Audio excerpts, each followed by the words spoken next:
बहुत समय पहले की बात है। एक गांव में एक नैतिकता से भरपूर और सामाजिक कार्यों में निरंतर रुचि रखने वाला युवक रामनाथ रहता था। रामनाथ को अपने गांव की उन्नति के लिए बहुत मेहनत करते देखा जाता था। उसने अपने आसपास की समस्याओं को देखते हुए सोचा कि उसे इसे ठीक करने का एक निश्चित मार्ग चुनना चाहिए। रामनाथ ने सोचा, मुझे अपने गांव के लोगों के साथ सहयोग और संबंध बनाने की आवश्यकता है। उसने अपने पड़ोसी से चर्चा की और उसे ये सोचते देखा कि उसे भी इस विषय में रुचि है। वे निश्चित मार्ग के बारे में बात करने लगे और इसमें मदद करने के लिए मिलकर कई आयोजनों का निर्माण किया। इस निश्चित मार्ग का पहला कदम ये था कि गांव में एक सामूहिक सभा का आयोजन किया गया, जिसमें सभी गांव वासियों को एकत्रित किया गया।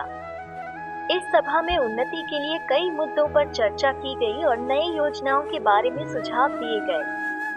रामनाथ ने इस सभा को संचालित किया और लोगों को मार्गदर्शन दिया कि कैसे वे अपने गांव को उन्नत बना सकते हैं।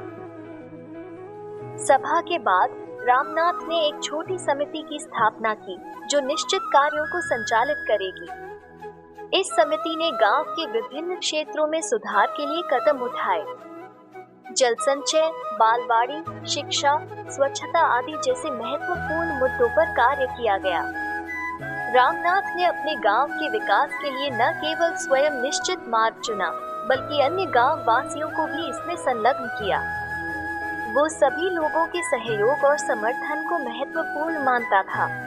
उसने उनकी राय और योगदान को समझा और सभी लोग एकजुट होकर अपने गांव के विकास में सक्रियता दिखाई।